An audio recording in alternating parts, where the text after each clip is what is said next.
Experian backdoor method. Here's how to use it. This is part 12 of the 25-part series, credit repair secrets no one wants you to know about, but I'm giving you 25 for 2025. This is number 12. If you haven't watched the entire series, I've left a link below with the playlist so you can watch all 25 parts. But in today's video, what we're going to cover is the Experian backdoor method. And what this is essentially for is for you to correct your personal information. That's one of the most important things before you start disputing, because you want to get rid of those old and outdated addresses that might be associated with collection accounts, negative accounts, and what have you. Because if that address is on your credit report, they're going to verify that it belongs to you. So step one is to get all of that information cleaned up. So you only have one name, one address, and one employer, and it's all accurate. You're even going to see your birthday. So ensure that that data looks correct. One bureau might just report the year. Some others might report the month and year. That's fine as long as the data that does appear is accurate. So here's the breakdown. It is all inside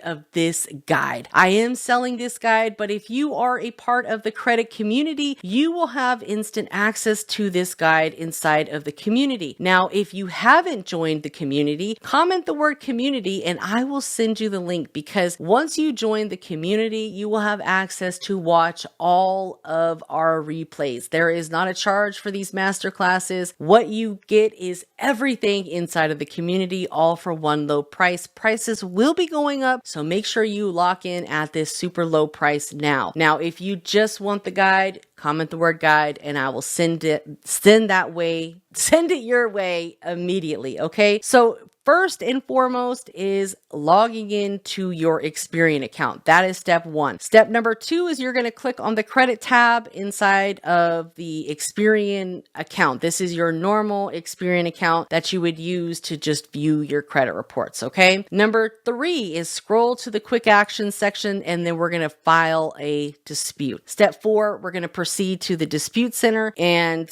if you encounter any issues, just repeat the steps, because we want to get to the dispute center inside of our normal Experian application. Now, step five is once you're in the dispute center, you're going to locate your report number. All right. And it's a 10-digit number and you'll see it. Soon as you get to your report, you will see this 10-digit number. You can copy it and paste it until later, or you can write it down. But we are going to need that 10-digit number for this account. Now, here's where the magic happens. We're going to open up a new browser window, and this is the backdoor access entry. Okay, Experian.com, and then it says NACA online/dispute. I have all this in the guide, of course, but you're going to put in your report number, your 10-digit report number right here. And then just follow the instructions all the way down. You're going to find all of these inaccurate addresses and names and all of this personal information that is simply inaccurate. And what you're going to do is select all of that information inside of here so you can dispute it. Now, once you gather all of this information,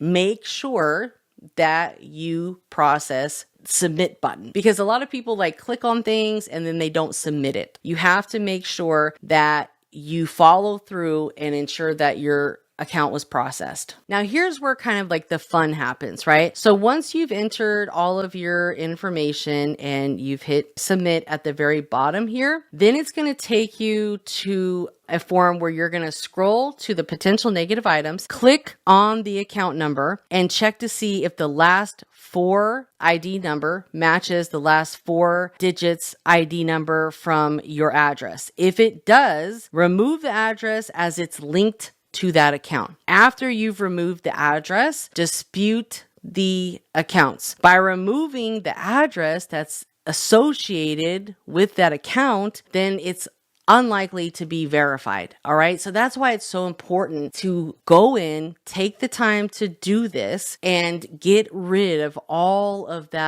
those old accounts. Like if you know you got bad blood at that account, get it off your credit. And this is just one of many ways to clean up your personal information with Experian. In the previous video, I think it was part 11, we talked about how to contact the credit bureaus. Okay. It's very easy. You can upload a letter as well. So say you go through this, they don't take off everything, whatever the case may be. You can also write out a letter and advise them to remove all of these negative items that you see inside of your account on a letter and then upload it to Experian.com/upload. Upload is my favorite because it doesn't require a login and you can easily upload a PDF and then call back in to follow up on that the next day or so later. Now, if you are a member of Experian, this is going to help because you get priority service with these type of things. And you're now a customer, not just an average consumer that's calling in. So I always recommend people sign up for the credit bureau's membership so they can get priority service, because right here, identity theft monitoring, right? So if you notice that there's some wrong things going on, then you have help and you can call them and ask them to transfer you over to the fraud department. And right now you can get free 7 days and then it's $24.99 with just Experian. But what I've noticed is you can actually call in and say, hey, I can't afford $24.99 a month.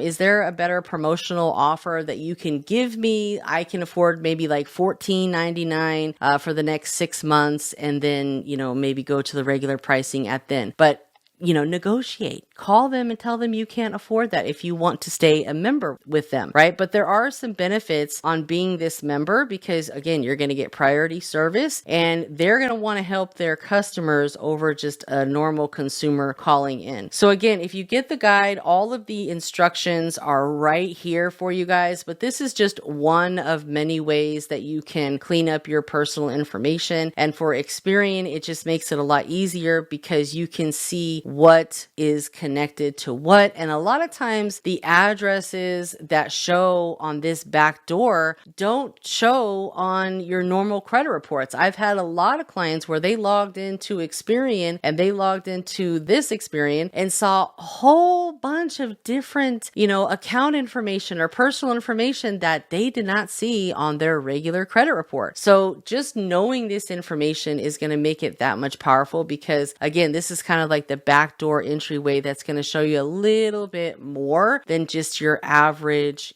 profile information. And if you need help, feel free to reach out to me, guys. If you haven't already, make sure that you've subscribed to the channel. Watch the 25-part series of the credit repair hacks for 2025. This is what everyone's doing, but nobody wants to give you the game. Nobody wants to share the information, especially for free. So people are charging big bucks for this type of information, and I give you the information that you need to know, not what you want to hear, okay? Because we all know if you knew better, you do better. Until next time, guys, I want to thank you for watching. Make sure that you comment, let me know if you found value in this, and most importantly, visit the description. It has all of the links that we were talking about, and most importantly, take action. I'll see you next time.